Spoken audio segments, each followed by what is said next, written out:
स्वागत है आप लोगों का कक्षा 12 मैथमेटिक्स की क्लास में। आज इस वीडियो में हम लोग सीखेंगे दो आव्यूहों का गुणा कैसे करते हैं, क्या क्या शर्तें होती हैं। इसके पहले हम लोगों ने सीखा था कि दो आव्यूहों का जोड़ कैसे करेंगे, कौन सी कंडीशन है। तो मैंने आपको पिछले वीडियो में बताया कि जब दोनों आव्यूह क्या हो, समान क्रम के हों, अगर m पंक्तियां हो n स्तंभ हो, तो इस दूसरे आव्यूह में भी m पंक्तियां और n स्तंभ होने चाहिए, तभी आव्यूह जुड़कर कोई नया आव्यूह हमको देगा। और जो जुड़कर आएगा आव्यूह या घटकर आएगा आव्यूह, सब्ट्रैक्ट होकर या ऐड होकर, तो उस आव्यूह का जो क्रम होगा ना वो भी सेम होगा जो यहां पर था। यानी जितनी पंक्तियां और जितने स्तंभ पहले आव्यूह में थे और दूसरे आव्यूह में, तो जोड़ने के बाद में भी जो हमारा आव्यूह आएगा उसमें भी क्रम समान होगा, ऑर्डर सेम होगा। ठीक है, प्रश्न ये उठता है कि क्या हम इस तरह के आव्यूहों का गुणा कर पाएंगे। जैसे हमारे पास यहां पर a है और दूसरा आव्यूह हमारे पास b है और इनके ऑर्डर सेम है। जैसे ये 2 क्रॉस मान लीजिए 3 है और ये भी 2 क्रॉस 3 है, तो क्या इसका गुणा पॉसिबल है। तो मैट्रिक्स का जो नियम कहता है कि दो आव्यूह कब गुणा कर पाएंगे। यहां पर देखिए डेफिनेशन इसकी लिखी, मल्टीप्लाई कब पॉसिबल है। मल्टीप्लाई दो मैट्रिक्स का तब पॉसिबल है जब क्या हो, इसमें लिखा है साफ साफ, देखिए क्या लिखा है कि a में स्तंभों की संख्या, यानी पहले आव्यूह में स्तंभों की संख्या और दूसरे आव्यूह में पंक्तियों की संख्या बराबर हो। क्या हो, बराबर हो। तो क्या यहां पर ऐसा है, पहले आव्यूह में स्तंभों की कितनी संख्या है, देखिए पहले आव्यूह में स्तंभों की संख्या कितनी है, 3 है। और दूसरा आव्यूह जब शुरू करेंगे तो इसमें पंक्तियों की संख्या को देखते हैं, ये कौन है, 2 है। क्या ये दोनों बराबर हैं भाई, नहीं बराबर। इसका मतलब इस तरह के आव्यूहों का हम गुणा नहीं कर पाएंगे। तो इसका आव्यूह का हम मल्टीप्लाई, यानी मल्टीप्लाई के लिए क्या करते हैं हम लोग, यहां पर एक डॉट का चिन्ह नहीं भी लगाते तब भी चल जाएगा, केवल दोनों आव्यूहों को बगल बगल लिख लेते हैं, इनके बीच न प्लस लगाते हैं न माइनस। तो ये माना जाता है कि ये दोनों आव्यूह क्या हैं, गुणा की प्रक्रिया में है, यानी कि इन दोनों आव्यूहों का गुणा होने जा रहा है, यानी कि दोनों आव्यूहों का गुणा हो रहा है। ठीक है, तो चलते हैं, 2-3 चीजें और देखते हैं। यहाँ पर देखिए हमने एग्जाम्पल कुछ ले रखे हैं यहाँ पर। जैसे मेरे पास आव्यूह a है, आव्यूह b है, और फिर मैंने दूसरा एग्जाम्पल लिया है, ये आव्यूह है, ये आव्यूह b है, और दोनों में हमने क्रम रखा है।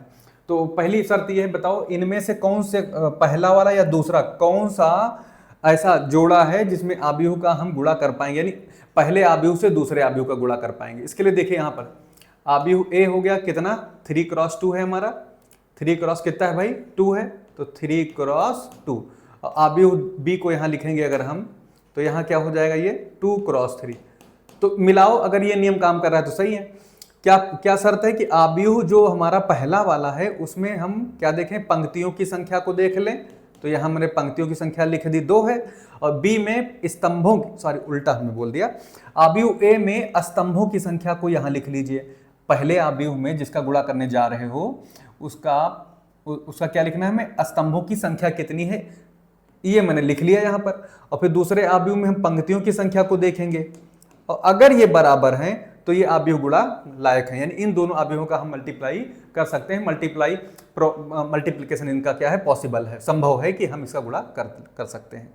तो यहां दिमाग में रखिए कि यहां पर क्या होना चाहिए, आव्यूह, दो आव्यूहों का गुणनफल कब संभव है, जब पहले आव्यूह में स्तंभों की संख्या, यानी number of column is equal to the number of row in second matrix में, यानी दूसरा आव्यूह है उसमें हम क्या देखते हैं कि पंक्तियों की संख्या कितनी है वो देख लीजिए, और पहले आव्यूह में हम स्तंभों की संख्या देखेंगे। दोनों अगर बराबर हैं तो आव्यूह का गुणा हो जाएगा। तो यानी यहां पर क्या है, a b हम कर पाएंगे, यानी a को b से मल्टीप्लाई कर पाएंगे, आव्यूह का मल्टीप्लाई पॉसिबल है। इसमें देखिए जरा, इसमें क्या दिख रहा है आव्यूह, इसमें देखिए, इसमें पहले कॉलम देख लीजिए कितने हैं, और इसमें देखिए रो कितनी है, 2। क्या इक्वल है, नहीं इक्वल, तो काम खत्म। वैसे भी मैं आपको शॉर्टकट बता दूं, जब ये पहला वाला आव्यूह देखिए, इसका ये आखिरी नंबर देखिए, मतलब कि बाद वाला देखिए, बाद वाला मैच करा दीजिएगा बस ऐसे। अगर मैच नहीं हो रहा है तो ये आव्यूह मल्टीप्लाई पॉसिबल नहीं है इनका, यानी दोनों आव्यूहों का गुणन संभव नहीं है, इतना दिमाग में रखिएगा। ये आव्यूह हम मल्टीप्लाई नहीं कर पाएंगे। ठीक है, बात समझ में आ रही है। तो इतना दिमाग में रखना है कि जब भी दो आव्यूहों का मल्टीप्लाई करें तो उसके में पहले ऑर्डर देख लेना है। ऑर्डर में क्या होना चाहिए, पहले आव्यूह में स्तंभों की संख्या, ठीक है, पहले आव्यूह में स्तंभों की संख्या और दूसरे आव्यूह में पंक्तियों की संख्या बराबर आए। ठीक है, चलते हैं आगे, इसके कुछ चीजें देखते हैं, कुछ प्रॉपर्टीज हैं। क्या लिखा है यहां पर, पढ़िए जरा इसको। इसकी प्रॉपर्टी पहली है, it is not always possible that A B equal to B A. जरूरी नहीं कि अगर ए बी पॉसिबल हो तो आपका बी ए भी पॉसिबल हो। ठीक है, ए बी और बी ए पॉसिबल कब होंगे? जब मैंने बताया रूल होता है जो मैट्रिक्स मल्टीप्लिकेशन का, वही होगा। एग्जाम्पल लेते हैं, तो it is not always possible, मतलब कभी कभी संभव है कि हो जाए। ठीक है ना, और वो कब कब हो सकता है उस पर भी बातचीत कर लेंगे। तो हमारा क्या, दोनों अगर वर्ग आव्यूह होंगे, स्क्वायर मैट्रिक्स होंगे, तब काम बन जाएगा कि ए बी बी ए के इक्वल हो। ठीक है, यानी ए बी और बी ए दोनों पॉसिबल हो। देखिए यहाँ पर कैसे, जैसे हमारे पास हमने ए एक मैट्रिक्स ले लिया, यहाँ पर ले लिया 2 क्रॉस 3, ठीक है, और बी मैट्रिक्स ले लिया कि यहाँ देखिए, यहाँ पर हमने क्या दिखा, यहाँ पर पंक्तियों की संख्या है, सॉरी स्तंभों की संख्या है, तो इसी से इसकी शुरुआत करा दीजिए। 3 क्रॉस कुछ भी आगे लिखिए, कोई दिक्कत नहीं है, 2 लिख दिया हमने। तो जो यहाँ पर ध्यान दीजिए, अब ये हमारे पास हो गया, तो यानी ये आव्यूह पॉसिबल है, मल्टीप्लाई कर सकते हैं दोनों आव्यूहों का। और जो रिजल्टेंट आव्यूह आएगा, मान लेते हैं मल्टीप्लाई करने पर कोई ना कोई आव्यूह मिलेगा, उसका नाम हम लिख देते हैं सी। ठीक है, तो इसका जो ऑर्डर आएगा वो क्या होगा, इसका ऑर्डर क्या होगा? इसका ऑर्डर होता ही है बाहर बाहर वाला, याद रखना, बाहर बाहर वाला, यानी कि बाहर वाले नंबर कौन है यहाँ पर? इसकी पंक्ति, पहले आव्यूह की पंक्ति और दूसरे आव्यूह का स्तंभ, ये इसका ऑर्डर बनेगा। यानी जब हम मल्टीप्लाई करेंगे तो इस ऑर्डर का मैट्रिक्स जनरेट होगा, यानी फॉर्म होगा। ठीक है ना, इस तरह का 2 क्रॉस 2 क्रम का आव्यूह का निर्माण हो पाएगा। ठीक है, अच्छा मैं देखना चाहता हूं कि क्या मैं b को a से मल्टीप्लाई करूं, पॉसिबल है कि नहीं। इसके लिए क्या करना पड़ेगा, इसको पहले लिखना पड़ेगा b को। तो यहां देखिए 3 क्रॉस 2 लिखा है, b वाला 3 क्रॉस 2 का है, और a वाला किस क्रम का है? देखिए यहाँ पर a वाला 2 क्रॉस 3 का है, 2 क्रॉस 3 का है। दिख गया कि नहीं दिख गया? दिख गया। तो अब मैं देखो यहाँ पर इसका बी वाले का दूसरा नंबर पर टिक लगाऊंगा और ए वाले के पहले नंबर पर टिक लगाऊंगा और देखूंगा दोनों बराबर हैं। टिक लगाने मतलब मैच कराएंगे क्या बराबर है कि नहीं, तो ये बराबर है भाई, बराबर है तो ये आव्यूह हमारा बन जाएगा, आव्यूह हमारा मल्टीप्लाई हो जाएगा, इसका मल्टीप्लिकेशन पॉसिबल है, यानी बी ए हमारा पॉसिबल है। यहाँ पर ए भी पॉसिबल था, यहाँ पर बी ए भी पॉसिबल है। और जो सी मिलेगा इसका जब मल्टीप्लाई करेंगे भाई तो क्या आएगा, ये सोचिए पहले, इसका मल्टीप्लाई करें तो क्या आएगा, ये बाहर बाहर वाला नंबर ले लीजिए, तो ये 3 क्रॉस 3 का आव्यूह आ रहा है, 3 क्रॉस 3 का आव्यूह आ रहा है। ठीक है, तो यहाँ एक बात समझ में आ रही है, क्या ये दोनों मैट्रिक्स बराबर हैं? क्या ये दोनों मैट्रिक्स बराबर है? नहीं, ये 2 क्रॉस 2 का है और ये 3 क्रॉस 3 का है। तो इससे ये पता लगता है कि जरूरी नहीं कि हम मल्टीप्लाई करें ए बी निकालें और फिर बी को पहले करके ए से मल्टीप्लाई करें, तो जरूरी नहीं कि ये बराबर हो। बात समझ में आ रही? तो ये बराबर यहाँ पर नहीं नजर आ रहे हैं। ठीक है, यही इसीलिए यहाँ पर लिखा हुआ है नॉट ऑलवेज पॉसिबल, हमेशा बराबर होना जरूरी नहीं है, कुछ विशेष परिस्थितियों में बराबर होगा, उस पर बाद में बातचीत होगी। अगला देखिए यहाँ पर क्या चीज है, अगला रूल क्या है, एसोसिएटिव लॉ है। क्या होता है भाई, एसोसिएटिव लॉ क्या होता है, बाहर ए है और अंदर हम बी सी, यानी 2 मैट्रिक्स का मल्टीप्लाई कर लें, ठीक है, ए के साथ, और फिर चेक करेंगे कि ए बी को मल्टीप्लाई कर लिया जाए, जो आए मैट्रिक्स नया उसको हम सी से मल्टीप्लाई कर दें, ये बराबर होता है। ऐसे ही ये हमारा डिस्ट्रीब्यूटिव प्रॉपर्टी है, ए बाहर है बी प्लस सी, तो हमारा ए लेफ्ट से डिस्ट्रीब्यूट हो जाएगा, यानी ए बी और ये ए सी के इक्वल होगा। बात समझ में आ रही है? इस पर हम बहुत सारे क्वेश्चन अभी सॉल्व करेंगे बाद में, इन सारे नियमों पर। जैसे हमारे पास ये क्वेश्चन है, देखिए, आइए हम लोग इसका सबसे पहले मल्टीप्लाई करना सीखते हैं। 2 आव्यूह का मल्टीप्लाई कैसे करेंगे हम लोग, यहाँ देखिए 2 आव्यूह का मल्टीप्लाई कैसे करेंगे, ए और बी का।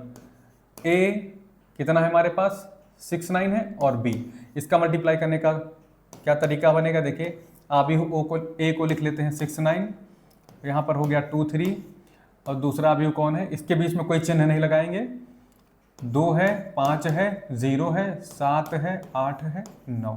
पहले आओ चेक करते हैं क्या मल्टीप्लाई पॉसिबल है कि नहीं। तो इसका क्रम कितना है भाई, 2 क्रॉस 2, 2 पंक्तियां 2 स्तंभ हैं, इसमें देखो 1 2 पंक्तियां और 3 स्तंभ हैं। तो इसमें देखिए अंदर अंदर मैच कर गया, यानी कि इसमें स्तंभों की संख्या और इसमें पंक्तियों की संख्या बराबर है, इसलिए इसका मल्टीप्लाई पॉसिबल है। तो नया आव्यूह जो बनेगा वो किस क्रम का आव्यूह बनेगा, ये बताइए। नया आव्यूह बाहर बाहर वाला नंबर लिख लीजिए, उसी का बनेगा, यानी 2 क्रॉस 3 का बनेगा। 2 क्रॉस 3 का मैट्रिक्स हमारा बनेगा, इसको हटा देके यहाँ पे कट कर दीजिए ऐसे, तो ये 2 बच गया, इधर 3 बच गया। 2 क्रॉस 3 का आव्यूह हमारा बनेगा जब हम इसको मल्टीप्लाई करेंगे। अब बात आती है 2 क्रॉस 3 का बनेगा अगर, तो 2 पंक्तियां होंगी 3 स्तंभ होंगे, तो कैसे करेंगे। तो 2 पंक्तियां ये हो गई हमारी और 3 स्तंभ ये हो गए, 1 2 3 स्तंभ। यानी अगर इसके पॉइंट्स को हम लोग लोकेट कराएं तो क्या बनेगा, यहाँ पर बताइए, इसके पॉइंट को लोकेट कराएं तो क्या बनेगा। ये हमारी पहली पंक्ति का पहला एलिमेंट होगा, ठीक है, ये पहली पंक्ति का दूसरा होगा और ये पहली पंक्ति का तीसरा हो जाएगा, ये वाला। दूसरी पंक्ति शुरू हो जाएगी, दूसरी पंक्ति का पहला, दूसरी पंक्ति का दूसरा, दूसरी पंक्ति का तीसरा एलिमेंट हो गया। अब मल्टीप्लाई करने जा रहे हैं, देखिए कैसे करें, बड़े सिंपल सा तरीका है। पहली पंक्ति देखो A11 निकालने जा रहे हैं, तो A11 का मतलब क्या है यहाँ पर, A11 का मतलब क्या है, A11 का मतलब यहाँ पे मल्टीप्लाई केस में जान लीजिएगा, पहली पंक्ति को, पहली रो को किससे मल्टीप्लाई करना है, पहले कॉलम से। ये पहला 1 पहले कॉलम से, याद रखना। पहली पंक्ति के करस्पॉन्डिंग जो एलिमेंट होंगे, नहीं, पहली पंक्ति को जो एलिमेंट होंगे वो करस्पॉन्डिंग पहले कॉलम से करेंगे, ठीक है। पहली पंक्ति, पहली रो के जो एलिमेंट होंगे, ये देखो पहली रो के एलिमेंट दूसरी मैट्रिक्स के पहले कॉलम से करेंगे, तो 1 1 मिलेगा यहाँ पर, ठीक है ना, 1 1 मिलेगा ऐसे। तो बताइए क्या हो जाएगा यहाँ से भाई, 1 1 कैसे निकालेंगे, पहली पंक्ति का मल्टीप्लाई पहले कॉलम से होगा, A11 का यही मतलब है, पहली पंक्ति का मल्टीप्लाई पहले कॉलम से होगा दूसरे अवयव की। तो पहली पंक्ति ये हो गई, पहला कॉलम ये हो गया, करस्पॉन्डिंग करिए, पहला एलिमेंट दूसरा वाला दूसरे से, तो कितना हो जाएगा भाई, जोड़ लीजिए, 6 गुणे 2, ठीक है, 6 गुणे 2 और 9 गुणे 7 हो गया, 9 गुणे 7, तो 6 दूनी 12, ये 12 हो जाएगा, 9 7 63 हो जाएगा, ठीक है। अरे मैं लिख देता हूँ 6 गुणे 2 प्लस 9 गुणे 7, ये A11 हो चुका है। अब निकालेंगे A12। अब देखिए, अब फिर काम का क्या होगा, अब पहली पंक्ति पहले स्तंभ से हो चुकी है, अब पहली पंक्ति दूसरे स्तंभ से मल्टीप्लाई करेंगे, तो क्या मिलेगा यहाँ पर, दूसरा A12 मिल जाएगा, A12 ये वाला है, देखिए तो क्या मिल जाएगा यहाँ पर, 6 का मल्टीप्लाई 5 से हो जाएगा, प्लस लगाएंगे, 9 का मल्टीप्लाई किससे हो जाएगा, 8 से हो जाएगा, 9 का मल्टीप्लाई 8 से हो जाएगा, 9 का मल्टीप्लाई 8 से हो जाएगा। चलिए इसका काम हो गया। अब कौन सा बचा भाई हमारे पास, पहली पंक्ति चल रही है, इसकी पहली पंक्ति को बारी बारी से कॉलम से मल्टीप्लाई करते चलेंगे, शॉर्टकट में समझ लीजिए। जो इसकी पहली पंक्ति है, पहली पंक्ति पहला स्तंभ, पहली पंक्ति दूसरा स्तंभ, पहली पंक्ति तीसरा स्तंभ, इस तरह से मल्टीप्लाई करेंगे। तो पहली पंक्ति दूसरा स्तंभ हो चुका है, पहली पंक्ति तीसरा स्तंभ करते हैं। तो पहली पंक्ति हमारी 6 का मल्टीप्लाई 0 से तीसरे स्तंभ पे आ जाइए, प्लस दूसरा वाला दूसरे वाले से मल्टीप्लाई हो जाएगा, तो 9 का मल्टीप्लाई 9 से हो जाएगा, ठीक है। यहाँ से काम खत्म हो गया। अब ये हमारा शुरू होगा A21, अब दूसरी पंक्ति शुरू हो जाएगी और पहले कॉलम से मल्टीप्लाई होगा, तो दूसरी पंक्ति का मल्टीप्लाई, अब देखो दूसरी वाली शुरू हो जाएगी, दूसरी पंक्ति पहला कॉलम, दूसरी पंक्ति दूसरा कॉलम, दूसरी पंक्ति तीसरा, इसका मतलब यही, पहली दूसरी पंक्ति पहला कॉलम, दूसरी पंक्ति दूसरा कॉलम, दूसरी पंक्ति तीसरा कॉलम, ठीक है, इस तरह से मल्टीप्लाई करेंगे। तो चलिए भाई, सेकेंड रो फर्स्ट कॉलम, तो क्या क्या हो जाएगा, 2 दूना 4 हो गया, प्लस 3 गुणे 7 हो जाएगा।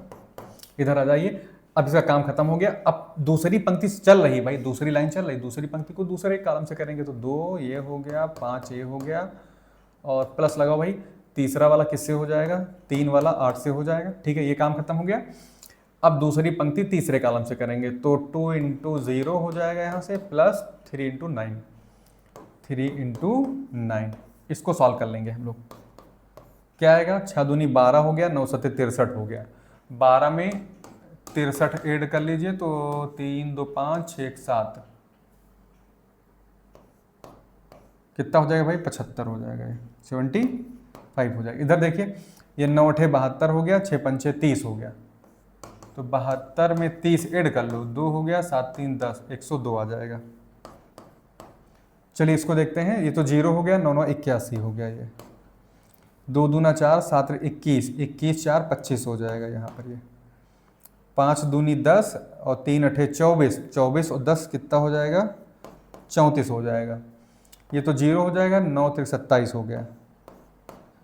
तो ये कितने क्रम का अवयव बना बताइए, 2 × 3 का, 2 × 3 का ये हमारा मैट्रिक्स बना, जिसमें 2 पंक्तियां दिख रही होंगी आपको, 3 स्तंभ दिख रहे हैं, 2 पंक्तियां और 3 स्तंभ।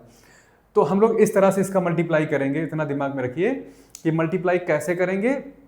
पहले ये देख लेना है कि मल्टीप्लाई पॉसिबल है या नहीं। तो हमने देखा यहाँ पर ये नंबर देखिए, इसका बाहर, इसका दूसरा नंबर, इसका पहला नंबर, मतलब ये जो एंड हो रहा है एंडिंग नंबर, इसका स्टार्टिंग नंबर मैच करा लीजिए, बराबर है तो मल्टीप्लाई हो जाएगा और मल्टीप्लाई होकर जो हमको मिलेगा ऑर्डर वो कितने का होगा, इसका देखिए, इसका इनिशियल नंबर, इसका फाइनल नंबर, तो वो हमारा ऑर्डर बनेगा नए मैट्रिक्स का जो मल्टीप्लाई होके आएगा। ठीक है, तो इसका शुरुआती नंबर, इसका आखिरी नंबर, इसका स्टार्टिंग, इसका एंड, इसका स्टार्टिंग, इसका एंड, यही हमारा मैट्रिक्स बनेगा। तो क्या बना था, 2x3 का, यानी दो पंक्तियां होंगी, 3 स्तंभ होंगे। तो इसका मतलब क्या हो गया कि हर एक लाइन में 3 एलिमेंट आएंगे, 1 2 3।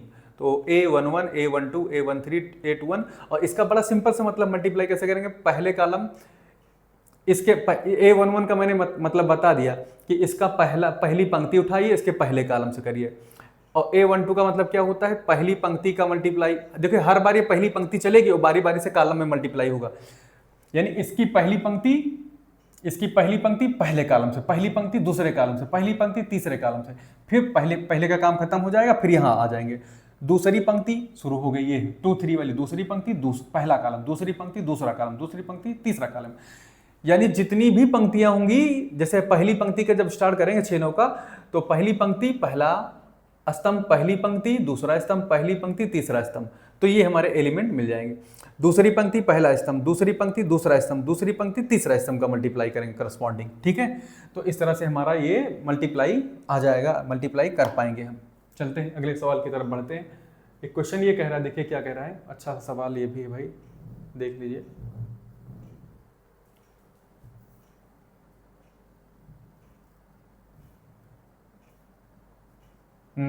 इसको क्या सवाल कह रहा है, एक मैट्रिक्स हमको B फाइंड करना है, जबकि A इतना दिया है, A + 2B = A² दिया है। ठीक है, चलते हैं भाई। A हमारे पास पता है कितना है, A हमारे पास है 1 4 और 3 2। ठीक है, यहाँ से हमको B मैट्रिक्स चाहिए। ठीक है, जो इस कंडीशन को सेटिस्फाई करता हो। तो यहाँ से एक काम, हमको A² की जरूरत पड़ेगी, तो इसलिए हम A² निकालेंगे। कैसे, यहाँ से देखिए A और A करके। ठीक है, तो A यहाँ से हमारे पास क्या हो जाएगा, देखिए 1 4 और यहाँ पर 3 2, और फिर से A यही लिख लेंगे हम लोग, तो 1 4 3 2 हो गया। अब इसका मल्टीप्लाई कर लेंगे, क्योंकि मल्टीप्लाई पॉसिबल है, दोनों के क्रम समान है। यहाँ पर देखिए, ये देखिए 2 × 2, तो ये तो हमारा मैच कर गया। और जो हमको मैट्रिक्स मिलेगा वो बाहर का नंबर, यानी कि इसका बाहर, यानी इसका इनिशियल, उसका फाइनल, एंडिंग नंबर, तो वही हमको ऑर्डर मिल जाएगा जब मल्टीप्लाई कर लेंगे। तो इसमें होगा क्या, ये 2 × 2 का है, तो यानी 2 पंक्तियाँ होंगी, तो A11 A12 और दूसरी पंक्ति A21 A22, ये मिल जाएगा। करिए सॉल्व, क्या तरीका होगा। A11 का मतलब क्या होता है, पहली पंक्ति पहले स्तंभ से होगी, तो 1 4 3 4 3 12, एक 13 मिल जाएगा ये हमको। ठीक है, अब चलते हैं। अब इसको देखिए, अभी पहली पंक्ति का पहले से हो चुका है, अब पहली पंक्ति का पहले कॉलम से करो, तो 1 × 4 और 4 × 2, तो कितना हो जाएगा भाई। अच्छा पूरा लिख दें, या तो लिख दूं तो ज़्यादा अच्छा रहेगा। पहली पंक्ति पहला कॉलम, चलिए 1 × 1 हो गया, प्लस लगा के दूसरा वाला दूसरे एलिमेंट से मल्टीप्लाई हुआ, तो 4 × 4 हो जाएगा। इसको मैं हटा देता हूँ यहाँ से, ये हो गया। तो अब पहली पंक्ति का मल्टीप्लाई दूसरे कॉलम से करेंगे, तो 1 × 4 हो गया और 4 × 2 हो जाएगा, ये प्लस करके, ये हो गया। अब दूसरी पंक्ति शुरू हो रही है, दूसरी पंक्ति का मल्टीप्लाई पहले वाले कॉलम से करके यहाँ लिखना है 2 1 को, दूसरी पंक्ति पहला कॉलम, तो 3 और 1 और 2 और 3 का मल्टीप्लाई, ये देखिए हो गया। अब दूसरी पंक्ति का ही मल्टीप्लाई अब दूसरे कॉलम से करके यहाँ लिखेंगे, तो 3 × 4 हो जाएगा, प्लस बताओ 2 × 2 हो गया, यहाँ पर 2 × 2 हो गया, 2 × 2 हो गया, 3 × 4 2 × 2। अब बस ये आंसर आ चुका है। कितना है आंसर, नहीं अभी तो करना है, बी की वैल्यू निकालनी है। 1 यहाँ से मिलेगा, 4 चौक 16 1 17, ये हो गया हमारा। ठीक है, यहाँ क्या होगा, 4 दूनी 8 4 12 हो जाएगा, यहाँ से 3 1 कम 3 3 दूनी 6 6 3 9 हो जाएगा ये, और ये 4 3 12 और 2 दूना 4, 12 4 कितना होता है, 16 होता है।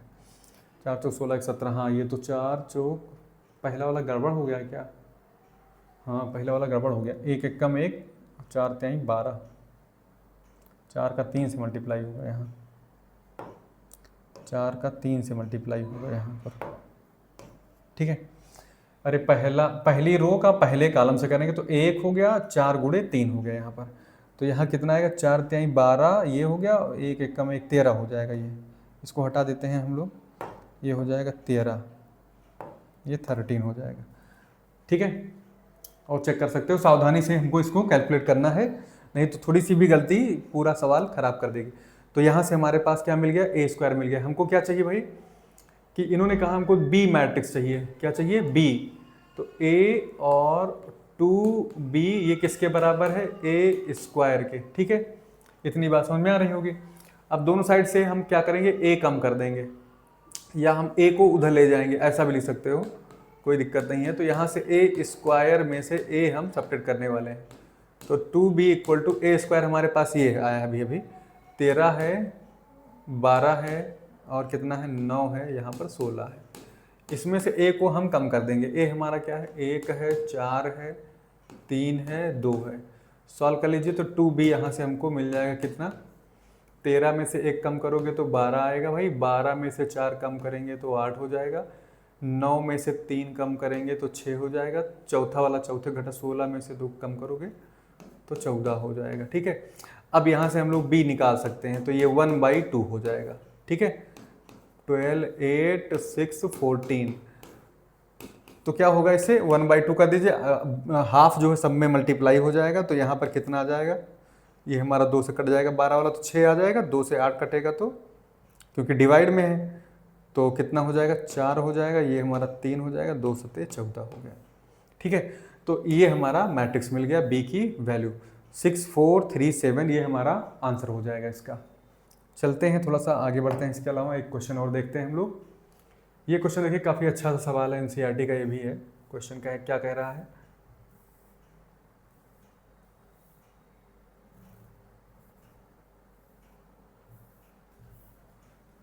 चलिए।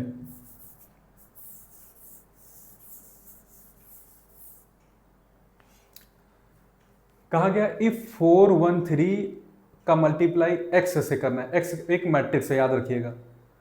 तो हमको ये मिलता है, तो कहा कि x की क्या वैल्यू होगी। तो देखिए यहाँ पर ये हमारे पास 4 है, ये 1 है, ये 3 है। ठीक है, और हमको एक x मैट्रिक्स यहाँ पे जनरेट करना है। x मैट्रिक्स होना चाहिए यहाँ पर। तो मैं x मैट्रिक्स यहाँ पर लिख लेता हूँ थोड़ी देर के लिए। ये हमारा x मैट्रिक्स है, याद रखिएगा। ओके, और हमें क्या चाहिए यहाँ पर, -4, 8, 4, और यहाँ पर क्या है, -1, 2, 1, -3, 6 और 3। ये समझिए इसको।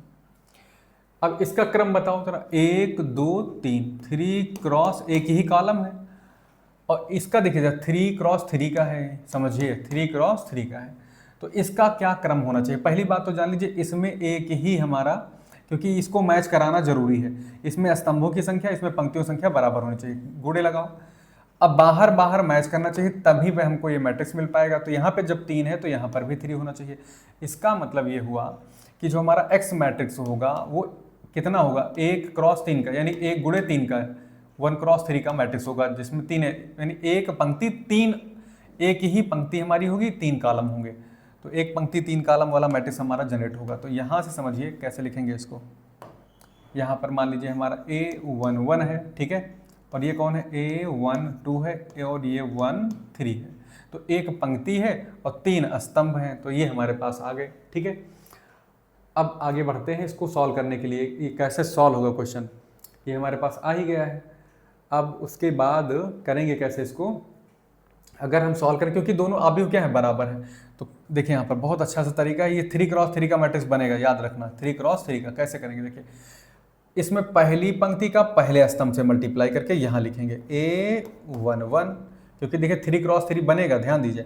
A12, A13, ये भी 3 क्रॉस 3 का होगा, क्योंकि इक्वलिटी है यहाँ पर। बात समझ में आ रही, -4 हो गया, 8 हो गया, 4 हो गया, यहाँ आओ, -1 है, 2 है, 1 है, -3 है, 6 है, 3 है, ये चीज़ हो गई। बात समझ में आ रही है, इतनी बात।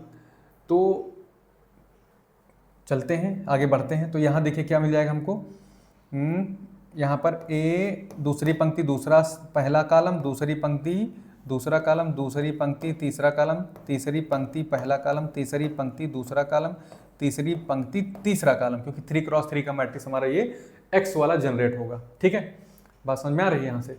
अब इसमें करेंगे क्या, यहाँ पर जो आंसर आएगा, इसका मल्टीप्लाई इससे करके यहाँ लिखेंगे, फिर इसका मल्टीप्लाई करके इससे यहाँ लिखेंगे, फिर इसी का मल्टीप्लाई करके यहाँ लिखेंगे। तो देखिए कैसे मल्टीप्लाई करते हैं। अब यहाँ पर आ जाइए फटाफट, यहाँ पर आते हैं। ठीक है, अब हम पहला एलिमेंट कैसे लिखेंगे, यहाँ पर देखिए पहली यहाँ पर हम इसे कैपिटल यूज़ कर सकते थे, क्योंकि यहाँ पर हमारे पास हमने लेट कर लिया है। कैपिटल भी कर सकते हो इसको यूज़ थोड़ी देर के लिए, इस तरह से। ठीक है, तो इसको कैसे करोगे, यहाँ पर देखिए 4a11 हो जाएगा आपका पहली पंक्ति का पहला कॉलम, तो 4a11 हो गया। ठीक है, उसके बाद में क्या होगा, पहली पंक्ति का दूसरा करेंगे तो 4a2 मिलेगा, 4a3 मिल जाएगा। ओके, फिर दूसरी पंक्ति का पहले कॉलम से करेंगे तो 1a11 मिल गया, और फिर पहली पंक्ति 1 से करेंगे तो a12 मिल गया। और फिर यहाँ पर आ जाएंगे हम लोग, यहाँ पर क्या में 1 का 13 होगा, a13, क्योंकि 1 से ही मल्टीप्लाई सब में हो रहा है तो कोई चेंज नहीं है। 3 से करेंगे तो 3a11। ओके, और यहाँ पर आ जाइए ज़रा, तो यहाँ से हो जाएगा 3a12, तीसरी पंक्ति दूसरा कॉलम, तीसरी पंक्ति तीसरा कॉलम, तीसरी पंक्ति तीसरा कॉलम, ये। और समझिए ये आव्यूह जो है इसके बराबर है -4 8 4 -1 2 1 -3 6 3 के बराबर है। ठीक है, दोनों का क्रम 3 क्रॉस 3 का है। अब जब बराबर आव्यूह होते हैं तो क्या होता है, इनका मान ये हो जाएगा तुम्हारा, तो 4a11 जो हमारा आएगा, 4a11 आएगा, वो क्या हो जाएगा, ये हमारा -4 के बराबर होगा। तो यहाँ से क्या होगा, a11 जो हमारा आ जाएगा, 4 से -4/4 करेंगे यहाँ से, तो ये हमारा -1 हो जाएगा। ठीक है, कितना हो जाएगा, -1। अब चलते हैं एक और चीज़ देखते हैं भाई, 4a2 अगर हम यहाँ से काम करें तो कितना हो जाएगा, 4a2 a12 रहेगा भाई, यहाँ तो a12 रहेगा, और यहाँ पर क्या रहेगा 4a13,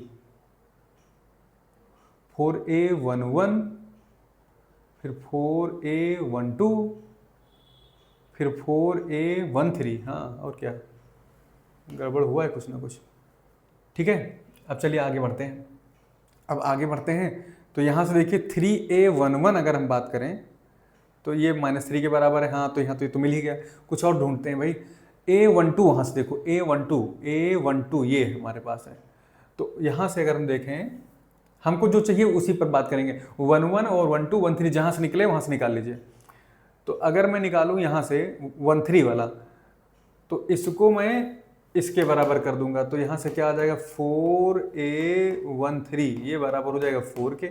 तो यहाँ से a13 किसके बराबर हो जाएगा भाई, 4/4, यानी 1 के बराबर हो गया। तो एक तो 11 निकल आया, एक 13 निकल आया, 12 भी हमको चाहिए। तो यहाँ से निकाल लो 12 को, ये दूसरा दूसरे के बराबर कर दो, तो यहाँ से क्या हो जाएगा, 4a12, ये 8 के बराबर हो जाएगा। तो यहाँ से a12 निकालोगे तो 8/4, यानी कि ये कितना आ जाएगा, 2 आ जाएगा। तो भाई ये मैट्रिक्स हमारा निकल चुका है। तो हमारा मैट्रिक्स ये वाला क्या हो जाएगा, इसलिए मैट्रिक्स x हमारा हो जाएगा 1 क्रॉस 3 का है।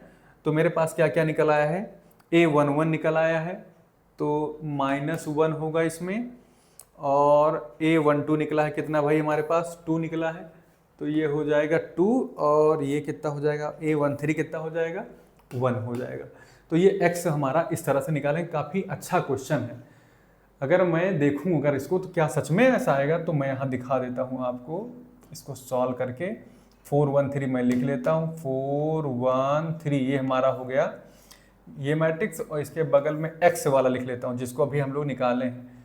क्या है, -1 है, 2 है, 1 है। ठीक है, इसको कैलकुलेट कराओ अगर, तो क्या होगा, इन दोनों अवयवों गुणा कैसे होगा, पहली पंक्ति का पहले कॉलम से होगा तो यहाँ -4 आएगा ही आएगा, पहली पंक्ति का दूसरे कॉलम से होगा तो यहाँ पर 8 आ जाएगा, पहली पंक्ति का तीसरे कॉलम से होगा तो 4 आ जाएगा। फिर दूसरी पंक्ति शुरू, दूसरी पंक्ति का दूसरे से करेंगे, यहाँ पर दूसरी पंक्ति का पहले कॉलम से करेंगे तो -1 आ जाएगा, दूसरी पंक्ति का दूसरे कॉलम से करेंगे 2 आ जाएगा, दूसरी पंक्ति का पहले कॉलम से करेंगे सॉरी दूसरी पंक्ति का तीसरे कॉलम से करेंगे तो एक एक कम 1 हो जाएगा। ठीक है, तीसरी पंक्ति का पहले कॉलम से करोगे तो -3 हो जाएगा। तीसरी पंक्ति का करेंगे तो कितना होगा भाई? तीसरी पंक्ति का दूसरे से करेंगे तो 3 दूनी 6। हाँ बिल्कुल आएगा। तीसरे कॉलम से करेंगे तो हमारे पास 3 एकम 3 हो जाएगा। तो हमने क्या फाइंड आउट कर लिया? x की वैल्यू को फाइंड आउट कर लिया है। ठीक है, तो हमारा x अवयव ये होगा इसका। तो यही इसका क्रम होगा। अच्छा सवाल है, कोशिश करिए कि ऐसे हम लोग अगले वीडियो में 2 4 6 सवाल और सॉल्व करेंगे। बहुत बहुत धन्यवाद।